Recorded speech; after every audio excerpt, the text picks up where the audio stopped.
Hey everybody, welcome back. David Eon and the stunning Miss Lady Pop Hunter here with another comic book showcase. Taking a look at some of what has been picked up recently, not counting shows. Yeah. Like if we went to a convention, we would show that at the end of that video. And so that's a different haul altogether. And we get a couple of little piles here. I get a pile, you get a pile. Mm-hmm. And I guess we can go ahead and get started. Okay. And I'll go. You want me to go first? It doesn't matter. This is Uncanny X-Men number. What number is this? Mm-hmm. I don't know either. It doesn't 318. say. Oh. Number 318. I couldn't find it. And this is an underrated key. This is actually the first appearance of Generation X. Generation X. And it's one that I could do a showcase on in my underappreciated keys, because this is a book that like nobody's thinking about. It's just been forgotten. Now this is an entire run right here. Oh wow. It's 14 issues of Conan the Adventurer, and this first one is a foil cover. And this is from the early 90s, and it's based on the cartoon show. There was an after-school cartoon show which we just finished watching, called Conan the Adventurer, that also had a series of action figures at the same time period. I think Mattel made them, and they're like these big, bulky 9-10 inch tall figures on a blister card. And this is the, I guess, cartoon adaptation comic version. And that's an underrated genre altogether, because, I mean, everybody wants Transformers and G.I. Joe comics that are based, you know, I think the G.I. Joe comic book came out before the cartoon, actually, but basically every after-school and Saturday morning cartoon had a comic book. Mm-hmm. And a lot of people just are not aware of that. And a lot of them, they don't go for a whole lot. And this is one of those series. I don't think Conan the Adventurer sells for a whole heck of a lot. People have just kind of forgotten about it. But again, there's only 14 issues in the run, and I bought the whole set from somebody. A lot of detail on these covers. And you can check out the cartoon. It's on Tubi. It was 2 seasons. Look at the detail on that one. It's a pretty good cartoon. It grows on you after a while. If you get used to all the shouting. Yeah, because they always yell, and it's always intense music when nothing is going on. And everybody's screaming. They even scream in the intro song. Yeah. Somebody literally just screams out of nowhere in the middle of the intro song. But they're always yelling and intense and angry, and it's like, okay. Yeah, and even when the situation is calm, they're still yelling. Yeah. And it's like, what are you yelling about? We don't know. But it was an interesting cartoon, and they had it set up for another season but didn't do it. Yeah. Because, of course, you know how it goes in those days with action figure series. If the toys aren't selling, the show gets canceled. And it's as simple as that. So the show got canceled because the action figures weren't moving. They might have tried making more than just Conan. I think there's like 8 action figures in the set, and 4 of them are Conan. Oh, wow. And it's like, okay, you know, how many Conans do you need? Slow it down. Yeah, because there was a lot of characters in the show. Yeah, and they didn't get represented. And that's the entire set. Like I said, really great artwork. I haven't had a chance to try to read any of these yet. But another underrated title there. And then these are Fantastic Fours. And that's a king size special number 5.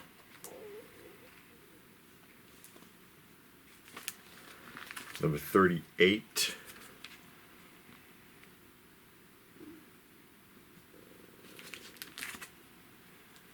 $56. And, you know, not like massively great condition. You know, these are like the 3.5 range, kind of. And what was that, 58? Yeah. But it was a really, really cheap price that I got these for. 74 with Galactus on the cover. 92. Just a nice lot of Fantastic Fours. One of the staples, one of the comics that really made Marvel jump out as like a superhero what do you call that they were more into superheroes than some of the other stuff that they were doing. It's 128 there. 140. Just a nice big lot of old Fantastic Fours. 164. 176 with the Impossible Man. The Marvel equivalent of Mixyez-Pitlick. 184 versus the Eliminator. And then 192.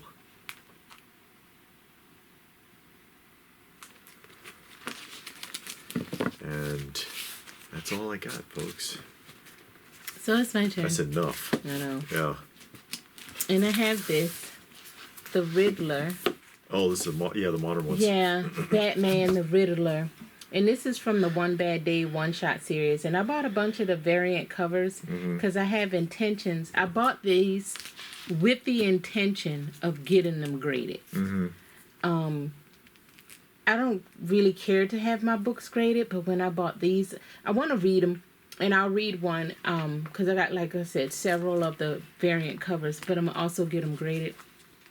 And yeah, I bought these with the intentions of grading, and I'm not really caring about grading anything else.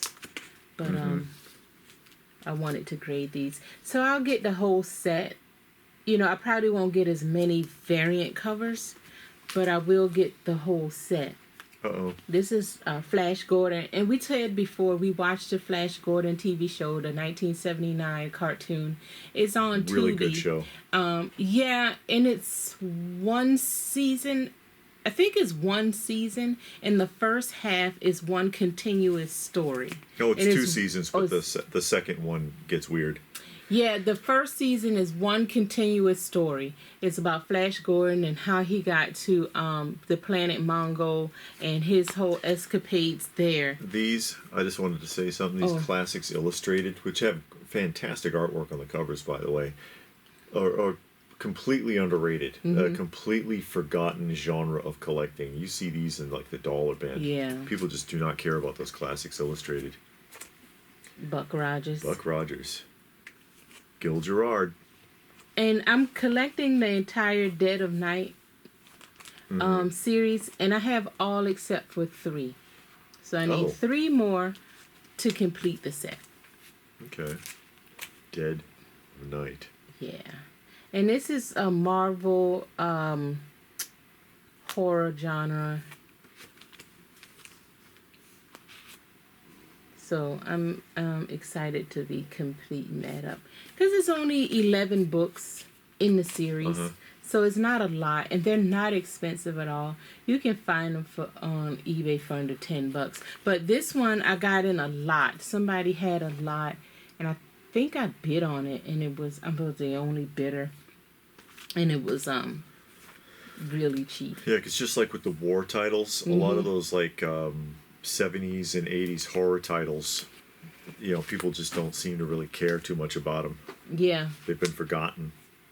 Yeah, people are more into the speculation books, and I guess that's fine. But people are more into that. If it's a movie or a TV show coming out, people are really into it. And that opens you up and free you up for books like this that people aren't thinking about because nobody want these. So the prices are fairly cheap. Yeah. So you can jump on these and get yourself a good little deal.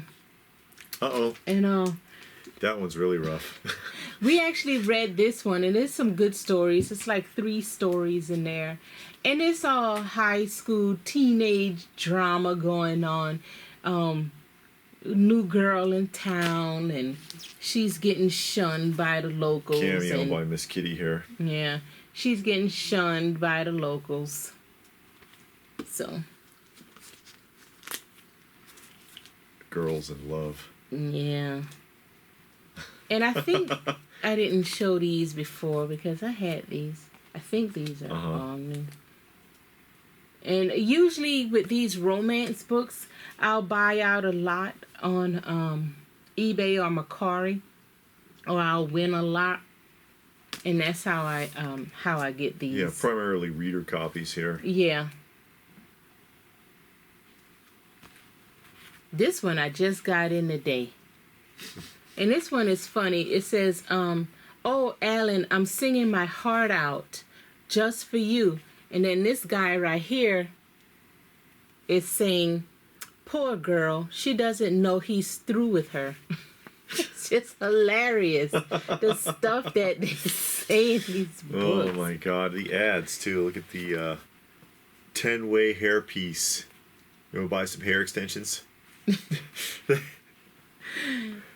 And then this girl, "How can I get him to marry me? I just don't know." and you read the stories and they're funny. They're really funny stories. So I like reading these. Charlton's got a lot of them. Yeah. And DC made a bunch. Okay. Then we got Millie the Model. The Archie comics. Yeah, she's from Archie. So that's going to be more comedy. Mm-hmm. Poor Donna. Oh, yeah. What's going on with Donna?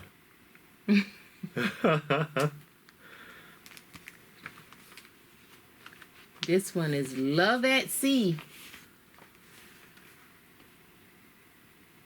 And that's our pickups for this time, for this quarter or week. Or There's a lot of people interested in the romance. The old romance titles. Although they have their picks, they have their picks, but there's a lot of romance titles because it used to be a big deal. I think all in all, there's over 5,000 different just romance titles that were produced between the 30s and the 80s, and but they have their picks. Some can be quite difficult to find and quite valuable because these were rags. This is what people used to do: is they'd read it and they'd throw it away. Yeah, young girls just read it. They'd toss it. So there's not many around, and many of them can be quite valuable. Same thing with the horror titles. But then there's other titles or reader grade copies like this, because you see how rough that is. She just wants to read it. Reader grade copies of that stuff you can get really, really cheap. Yeah, you can. And they don't make romance titles anymore. No, now it's all raunchy and like a Penthouse Forum now. Nobody want to read that. Well, the Comics Code Authority no longer exists. They went defunct in 2011 because nobody was adhering to the rules anyway. So they were like, forget it. You don't need it. You obviously don't care. No. So they stopped doing it. But it was Charlton, I think, was the last holdout, and they gave up the ghost in the early 80s as far as true romance titles. And within the romance, you have like the war romance, and you have the horror romance. And then of course you got the teen and stuff like that. Yeah. So you got a lot of subgenres in there. Oh, of so course. they're good, and they have some good covers. Some of them have really good covers. The desirable one, of course, costs a lot. Yeah, so those covers find mean what you a lot. Can find. Some of those covers really do jump out. They knocked it out. Also with those horror genre titles as well, because there's been a huge transition, but the true classic horror or suspense, like they had a lot of crime and suspense and stuff like that, those are dead too, because even though they still make so-called horror books, it's all gore and slash type stuff, not like true horror writing like you would have gotten from EC or something like that. So some interesting picks out there. You don't all have to get Spider-Man and Batman, guys. Yeah, but you know, and that's okay if that's the type of collector you are. You want the specs, you want all keys, you want all first appearance. You know, in every group, even with toy collecting, you have a group that wants specific things, and then you have another group, they don't care, they just want something, you know. Yeah. So it's all about, I guess, your taste. I'm glad because I don't like those kind of things. I don't have to worry about it. I don't have to worry about it, and the cost isn't that much. And I don't think anyone makes war titles anymore either.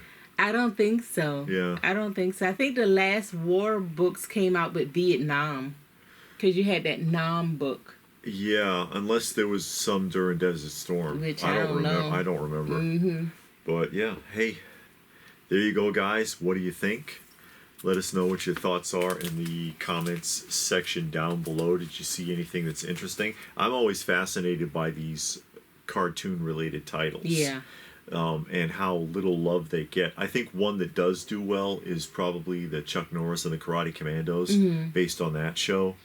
But a lot of other show titles, nobody pays any attention to. It's like, I think last time I showed a Skeleton Warriors, and people are like, they had a comic? Because they remember the show. Yeah. And the Playmates action figures. And it's like, yeah, every cartoon had almost every cartoon. Because I think Rambo didn't. Oh, okay. They had a comic based on the film. I think Blackstone Publishing or Now Comics or somebody did it, but not based on the cartoon show, I don't think. But most of them had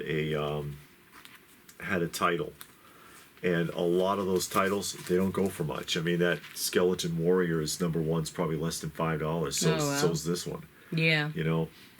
So, hey, thoughts? Let us know what your thoughts are in the comment section down below. Please do give the video a thumbs up if you got something out of it. We hope that you did. Check out some of our other content. We do a lot of stuff, not just comic books, but we're all in nostalgia culture here. So if that's it, then what more can we say? But thanks for watching, and we will see you again soon.